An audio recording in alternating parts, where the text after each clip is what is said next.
This is the Authority Company Podcast, conversations with leaders who are designing our future. Hola, I'm Joe Pardavila, and Len Jessup joins the show to talk about leadership, entrepreneurship, and creation across a career spent at the edge of change.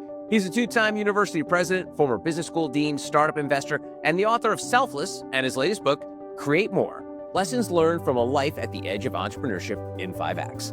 Len brings a grounded perspective on building, serving others, and knowing when leaders need vision, restraint, or forward motion.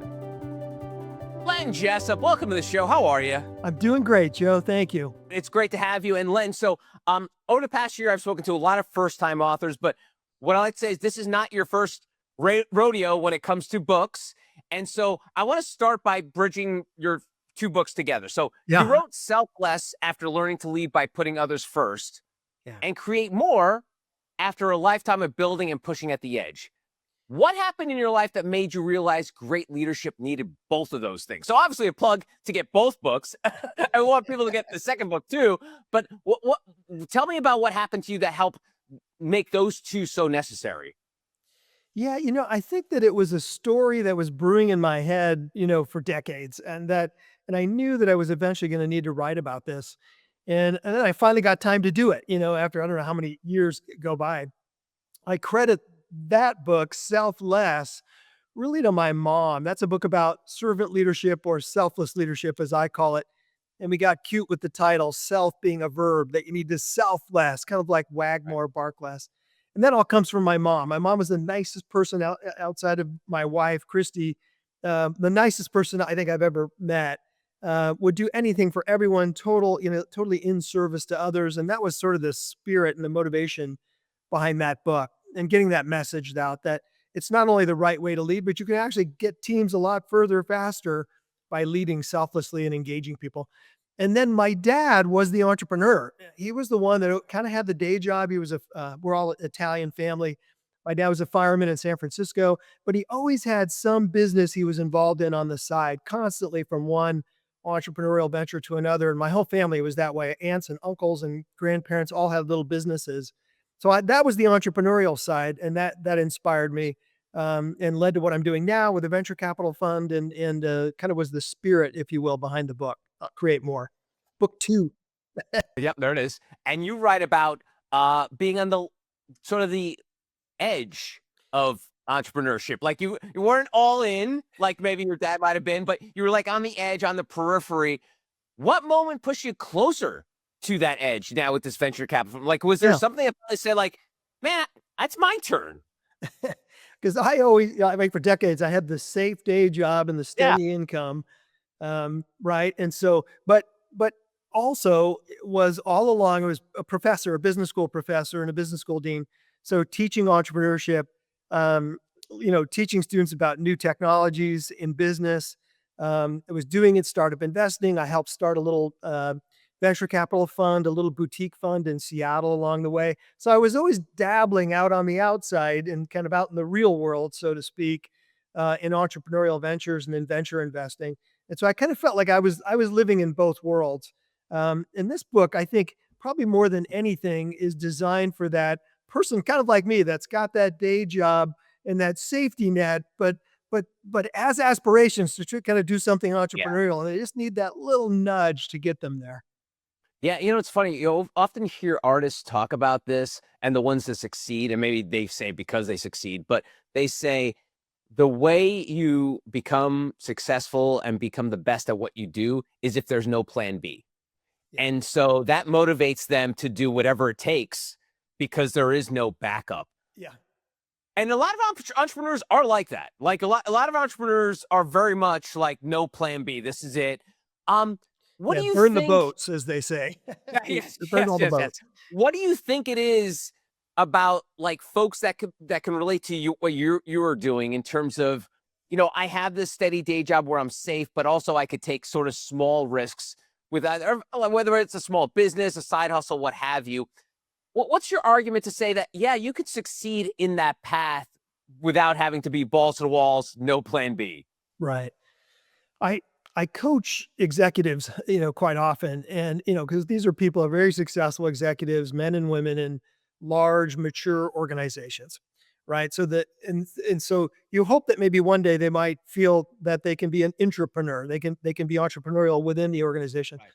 And when I find executives who are stuck and having trouble and they kind of can't get through the morass that they're involved in, I often just ask a simple question and I just say, what if this was your company? And this was imagine that this is a startup and this is yours.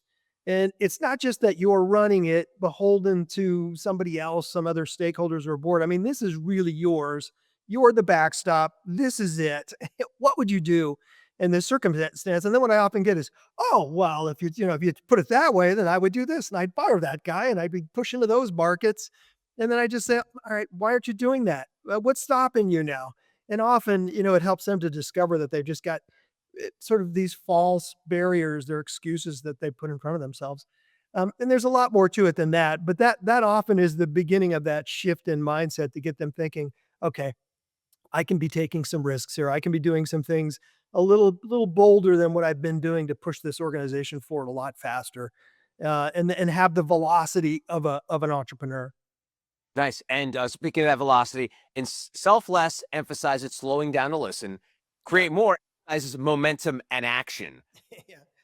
How do leaders know when to play both sides, when to pause, when to push? And I'm a brother from another mother with you. Like I believe in momentum. I feel like a lot of times momentum killers actually kill creativity, create growth because there's like this feeling of stagnation, like nothing is happening. Yeah. But then again, you can't always put, especially if you're the leader, you can't always be pushing momentum because maybe some of your team members are busy in the minutia of all things. So Yeah. tell me about that dance of pausing, but also pushing. Yeah. I guess there's a couple of ways to look at it. That we talk about that theme a lot in Selfless, that go slow to go fast. If you're going to try to lead the organization through some major change, you got to have people engaged in that. You may have a false sense that, well, this is really going great. Have you talked to anybody yet? Not yet, but it feels good. This feeling really good.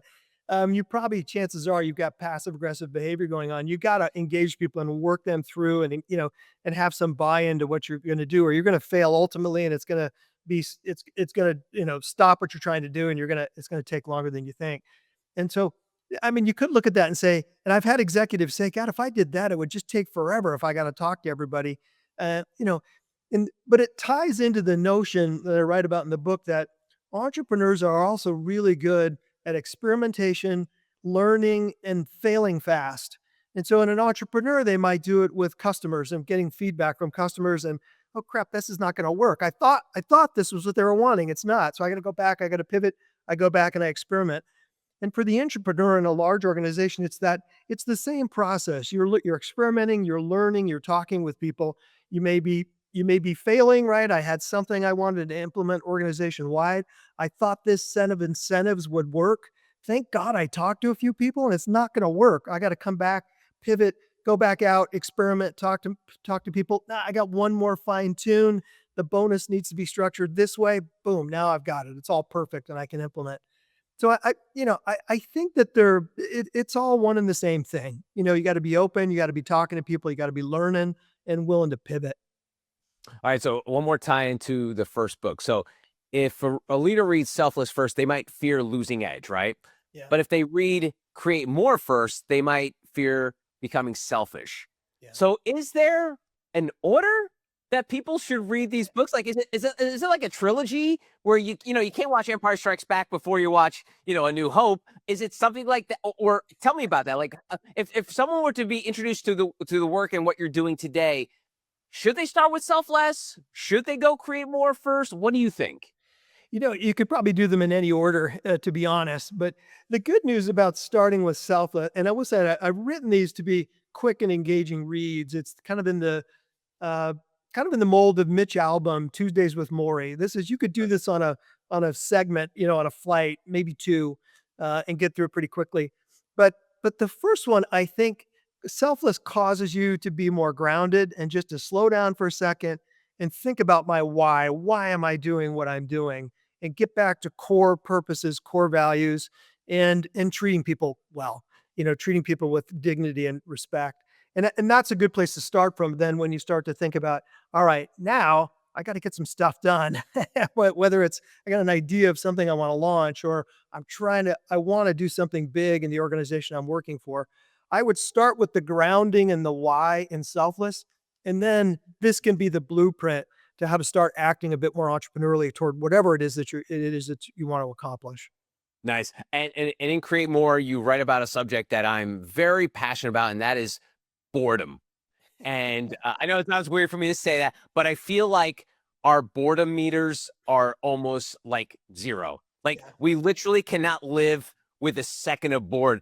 And it's funny. When my mother lives up north, and she'll come visit me, and we'll go out all day. You know, I'll take her to all the tourist spots in Charleston, and then at night we'll be sitting down watching TV, and she'll be yawning, and I'm like, "What's wrong, Mom?" She goes, "Oh, nothing. I'm just bored." I'm like, I literally spent like 8 hours today with you, taking you all over town. I'm exhausted. I'm broke. And now at 8 o'clock at night, you're yawning and you're bored. And Yeah. my mother is like an older woman, like she's in her 70s. She's not a Right. kid, but you're seeing it now with younger people where that boredom meter, man, if there's just I'm sure you see all the studies about social media posts. You got to grab the person within 3 seconds of their attention, all that stuff. The goldfish analogies people use about it. Tell me about how leaders should deal with boredom. Yeah. You reminded me quickly of a quick anecdote with my mom toward the end of her life. And she got to stay with us for the last few years, and we took care of her. And about one of the only activities she could really do was to go. I'd have to get her into the car carefully, and we'd take her down to go grocery shopping. And we had our little market we would go to. And I kid you not, we would spend a good solid couple of hours, and she'd just hold on to the cart and go up and down every aisle and turn things and look at everything. And it drove me nuts. But I realized this was it for her, and this was the outing and the entertainment, what I wouldn't give right now to go back and spend a couple hours with her wandering around that market again. I'm sure you can relate. But for me, on the boredom, the real the boredom on the professional side of the life is that I I fortunately got to try out some jobs, and I went through undergrad, then an MBA and a PhD in business. So I had the world open for me, kind of any kind of business job I wanted to do. And I found that almost all of them bored me to death. I just couldn't stand it. Anytime anything was rote or memorization, routine, there was a redundancy and too much structure and, operating within certain swim lanes, guidelines. It just drove me nuts, to the point where I couldn't stand it. I mean, it didn't take long either, months or sometimes even days or weeks that it was like, okay, that boy, I'm glad I'm just doing this for the summertime because there's no way I could do this for the rest of my life. And that's what got me thinking, all right, I need something with more, I don't know, freshness, velocity, complexity, less structure. I end the book with I used to use this really deep personality measurement scale called the preference for procedural order. Think about that. What's your preference for procedural order? And it's a measure of to the extent to which you're kind of anally retentive, I guess, more than anything.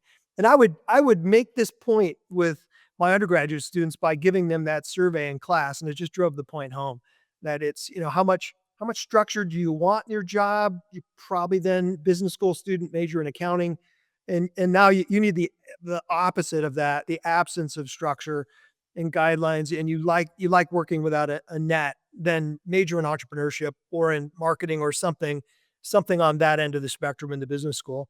So fortunately, I figured that out quickly, and then I was able to use that in the classes with the students as well. And what about leaders that get bored? Because a lot of times, they don't have a lot to do. Like, Yeah. sometimes, when you've built that team and you're delegating, there are times where you're like looking around like, should I be doing something right now? How do you help leaders deal with that? Because again, leaders have a lot going on in their lives, but there comes a point in time where they're not the ones actually doing everything. Yeah. Remind me, there's a great old movie I used to watch with my kids, Nanny McPhee. And one of the classic lines in the movie was she was a nanny that would come in, and I think it was that when they need me, but they don't want me, that's when I really need to be here the most. And then when that flips and they really want me, but they don't need me, it's time for me to go. And that's at the heart of it, I think, for some leaders, that if you've got the organization so finely tuned and the team is right and it's firing on all cylinders and it's almost on autopilot, That's the moment for that leader in that mature organization where one of two things is going to have to happen.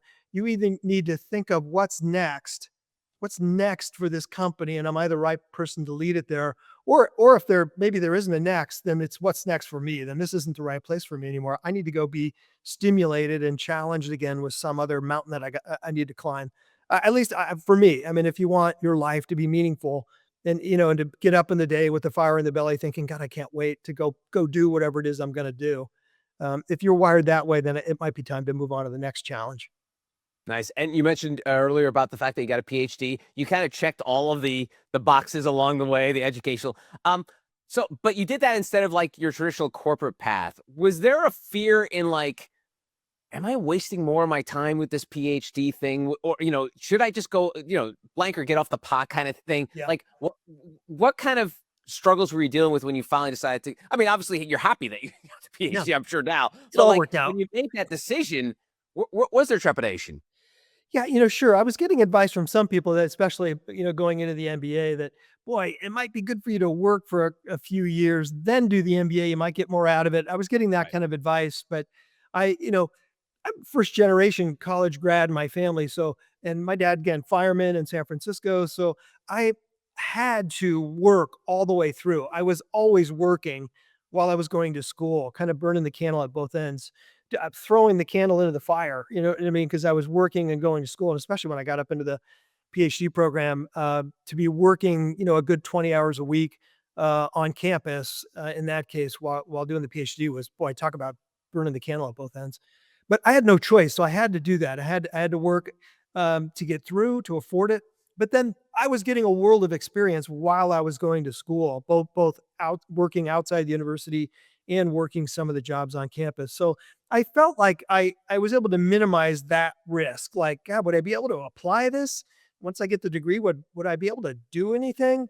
Afterward, could I get a job? That never, really crossed my mind.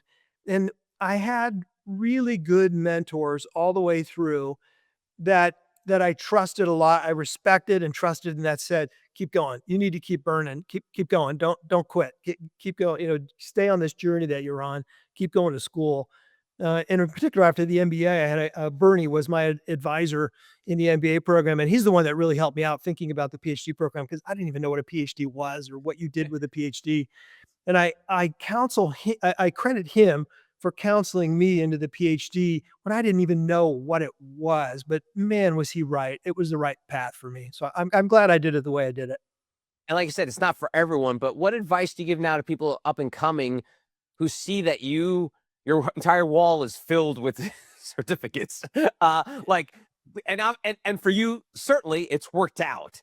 But what would you give someone as a, hey, it worked for me, but for you, blank? Like, what would you say to maybe have someone pump the brakes when it comes to pursuing and checking all of those educational boxes? Yeah, I've given that advice to hundreds, if not thousands, right? Going into considering an MBA, then considering the PhD, especially in business, but really in other domains as well.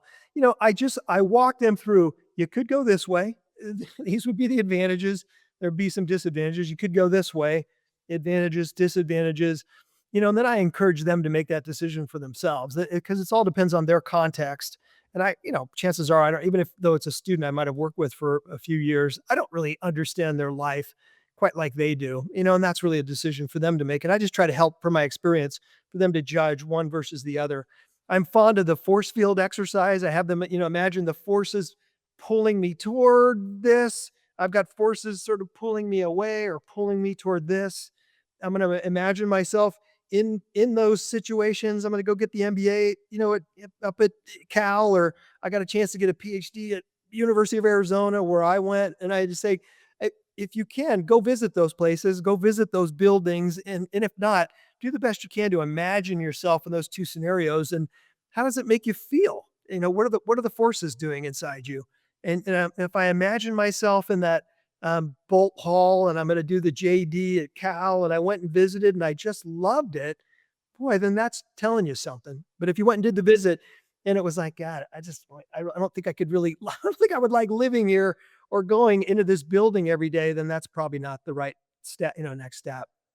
And in terms of generations, we always like to poop on the generation behind us and younger. Out of curiosity, do you see little Len Jessups coming behind in, whether it's like maybe the younger millennials, the Gen Alpha, Gen Z, like, Yeah. do people have the drive to do what you tried in being able to pursue all these degrees? They're there. I think that's another one that's overblown a bit that, in the media with that the whole, kind of painting the whole generation with broad brush strokes. Because you think about, I've been on campuses for decades now, and I'm still very active in UNLV with the venture capital fund. And so I see students all the time now, Gen Zs kind of moving into the I generation, the totally digitally native. And they're still there. I mean, they're kids that are just, go driving through hard, totally motivated, really excited about what they're doing in their future, burning the candle at both ends. I've got 3 of them involved in the fund. We hired Christelle for Desert Forge Ventures is the venture capital fund here in Vegas. And she's a returning student, so she's in her early 30s, probably would make her kind of maybe tail end of the millennials. Yeah. Um, and she's that way. I mean, she's just incredible and so smart and so hardworking. And she's the backbone of this thing, of the fund. And I've got 2 current UNLV students who are kind of 21, 22, and they're our interns. And they're that way, man. They're just burning, cranking, grinding, to use the athletic analogy, and they love it. They love practice like a good athlete does. And I see a lot of myself in them. But also, now I'm going to turn 65 here in a few months, and I learned so much from them. I'm not only inspired by their energy, but I'm learning from them. We're looking at a venture that trains robots, to get the data to pump in as instructions into a large language model and an AI platform. And that's a domain I don't know all that well. These guys, man, the interns are all over it. I mean, they're into it. And so we learn from them on some of this stuff. It's awesome. That's cool. One thing you write about in the book is about charisma and charismatic leaders. And I would love to get your take on this, because I think charisma is almost like a sense of humor, whereas some people think they have it but don't. Like Elon Musk, world's richest man, obviously more successful, probably the most successful entrepreneur that the world's ever seen, but he thinks he's charismatic. He's not. And it gets him into trouble. Like, I mean, he's admittedly said, like, the things he's done over the last couple of years have affected the bottom line of his companies. And obviously, none of us are perfect, but I want to get into this charisma piece, because I think we're all we all rally around the charismatic leader, Right. like, regardless if they have the skills or not, but they have that like glow and aura. Yeah. Unpack that a little bit for me in Yeah. terms of, like, do you have to have charisma? If Yeah. you don't, do you have to fake charisma? Get into this. No, there's 2 important elements here I talk about in the book. One is that it's charisma that I'm talking about isn't so much about charismatic out loud. I'm peacocking and boy, I'm drawing attention to myself. And it's more about attraction, that there are things that you're doing that are attracting others. They want to follow you, they want to be around you, they want to listen to you. And that doesn't mean you have to be loud and have a big and bold personality. And I use some examples of ways that people do that. Elon's a good example that although he's not charismatic in the sense that he would be the life of the party here if we had a dinner party and everybody would be listening and every word and laughing at his jokes. And but it's the man or woman that you say, man, I'm going to work with that person because I'm going to learn from them. They're going to make me a better version of myself just by being with them. And there's attraction that way, that you're attracted in to be with them. There's a charismatic appeal that kind of goes beyond whether or not I can come up with a joke, at the spur of the moment and make you laugh. And then I also talk about, at the heart of that, psychologically, ethos and personality. And your ethos is that what drives me? What are the values that are important to me? What's my why? And then the persona, I put it into action, and then I'm actually living those values out loud. My wife talks a lot about this, is writing a book about this. I'm living my values out loud for real. And then that creates a perception of me, or a persona, and everything matches and there's authenticity. And that, I think, also is at the heart of the attraction, that people think, wow, that's a person I want to be with. Hmm. How about the good for thee, not for me thinking? Sometimes you see this with leaders where they're like, hey, team, act like this, do this, but I'm not going to do that. Yeah. And I think you see that a lot of time with like either religious leaders, political leaders that Yeah. say, hey, you guys do this, but I'm not going to do that. And sometimes being the leader gives you the freedom to be Yeah. not good for me, not for me, Yeah. because you're the boss at the end of the day. How do you help leaders in terms of like like sort of portraying their values, but also imbuing them and and following them and being a leader by example? Yeah. What are your thoughts on that? Yeah. I mean, think about what I just said a moment ago. So that's a situation where there's not alignment. That person with the ethos, what really drives them isn't in alignment with what they say drives them or what they say their values are or what they say their why is. So there's a mismatch. And then they may not even understand their ethos, right? And they need to do some introspection to figure out why am I really doing this for reals? And then there's a mismatch between kind of what they're saying and the actions, and then the perceptions of them mismatch again. And there's an inauthenticity. They're not authentic, and people catch that right away.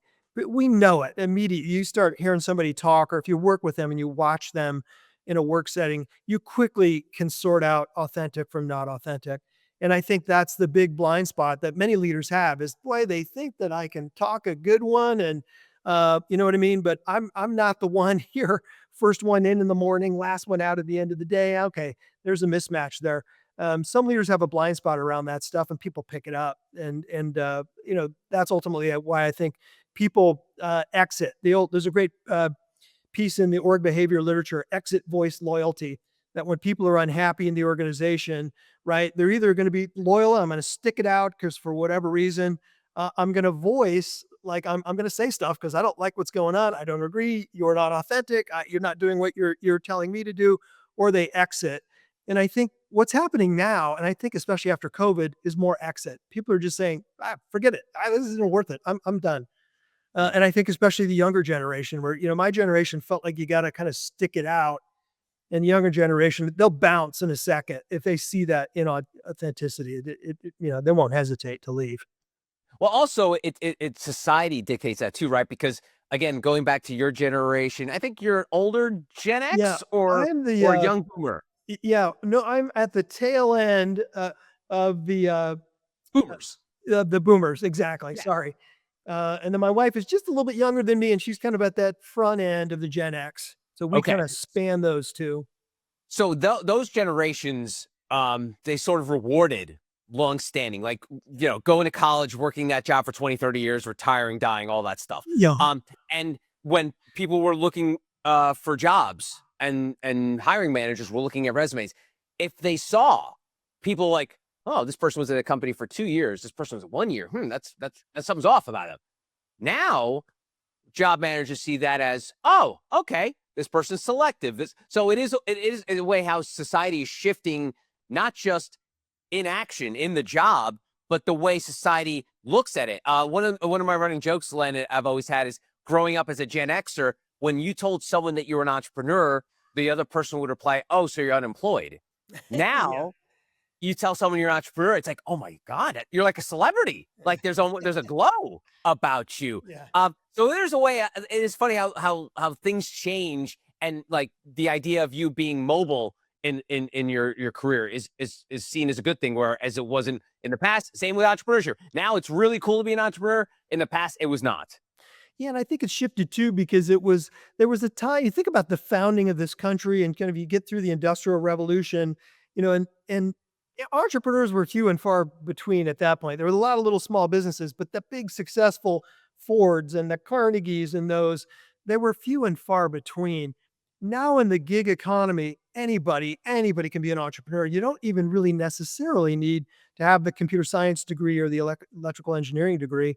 And you could be quite successful now in the gig economy, whether you're a social media influencer or whatever you're going to do. It's just it's so much more opportunity. It's so much easier to do it now. And I think with these younger generations, I think that's why it all seems so much more attainable to them. And I think it is. I think it really is. And you describe entrepreneurship as learnable, whereas I think probably the old school mentality was, oh, this is you're born. You're born with the Yeah. ability to be an entrepreneur. But what skill do you think takes the longest to develop in terms of entrepreneur, like actual skill set? You know, Yeah. let's say the entrepreneur is the subject matter expert on the thing that Yeah. it's a startup, whether it's a business, whether it's a widget, what have you. What entrepreneurial skill do you think is the toughest for that person to develop?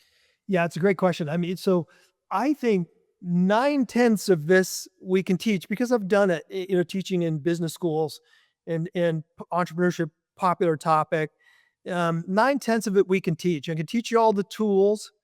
And I can teach you the mechanics of it and putting together a pitch deck and a business plan and have a convincing argument, thinking about your total addressable market. How quickly can you get to a minimum viable product? Yeah. What's your unique value proposition? It's all the tools and techniques, the mechanics of it. We can teach all of that. The one that's the hardest, that's kind of what I end the book with, is around risk and the tolerance for risk. And that I would get to the heart of that with students with that measurement scale, the preference for procedural order. And if you pegged out on that, I talk about in the book that I would do this exercise in this undergrad class that I taught every year on entrepreneurial leadership. I do the PPO. I'd have them line up from high preference for, I need structure, put your desks over here. And we go by the scores all the way down to the other corner of the room, the lowest scores. I don't need structure at all. In fact, I detest structure.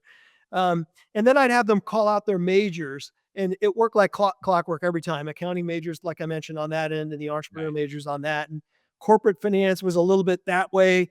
Sort of digital finance a little bit further down. I wanted use computers to do derivatives and stuff, and they were pegged on that thing by majors, and it led to a great conversation about, so what is it that you want to do? What's the job that's attractive to you? You people on that end are going to be asking for money from the people on that end. So how do you have that conversation to get them to be, especially within organizations, to let the purse strings loose? Great conversations around that risk subject. Um, at the end of the day, even on risk tolerance, I felt that I could teach many people through that to be comfortable with taking a calculated risk. Many I could get there from the business school students, but there was always a set at that far end that there was just no way. No matter what I did, walking through Tversky and Kahneman and game theory and all kinds of stuff, and I couldn't get them there. And that's okay. That's just the way that they're wired. That for them, it was just a bridge too far to think, wait a minute, what? I gotta, I just got a business degree. I can go make close to 100 grand, depending on what their major was. So, wait a minute, I'm not going to do that. And I'm not going to buy a house. I'm going to continue to live like a student on nothing. And then I'm going to go borrow money from people that I'm going to put at risk in this venture, and everything goes haywire, and I'm going to have to go bankrupt. And that's just no way. There's no way I'm doing that. And so there's always that handful of students on that one dimension that you just can't get there. And that my experience in those proportions probably describes the population at large.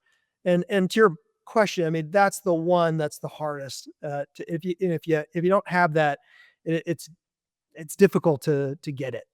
No, that's great. And so, Len, I always wrap up these conversations taking folks behind the dedication of the book, and you kind of alluded to him earlier, but you dedicate the book to Roger Gerard, Yeah. a mentor, partner, friend, and model of fearless, selfless entrepreneurial leadership whose steady hand, sharp eye, and generous heart have guided so many ventures, including mine. Why was it important to dedicate the book to Roger? Yeah, Roger was very important to me as a mentor. And I continue to have mentors to this day and people who guide me. That's another thing I think that helps people to be, even when they're seemingly successful in later stages in their life. Roger and he passed away during the writing of this book, and he and I have known each other, gosh, for almost 20 years. He's the one that I worked with to create the little boutique venture capital fund in Seattle. I credit a lot of the success of that venture to him. and his encouragement in me, of continuing to stoke my entrepreneurial fires while I was working through day jobs, running a business school and running a university and, those kinds of things. He said, "Not, don't forget that entrepreneurial edge. It's there and it's in you." And then when I got to the point where I was wanted to wrap up the higher ed administrative career, he and my wife were probably the two chief proponents of me wrapping it up and starting the venture capital fund. I think both Roger and my wife, Christy, knew that that's really where I needed to be, and what was next for me. So that was credit to him for that. Meant a lot to me, and great guy. Awesome. And you can read all about it and create more lessons learned from a life at the edge of entrepreneurship in 5 acts. Len Jessup, thank you so much for your time. I really appreciate it. Yeah, thanks, Joe. That was a lot of fun. And that's going to do it for this episode. If you want to find out more information about Len and our other amazing authors, go to theauthoritycompany.com.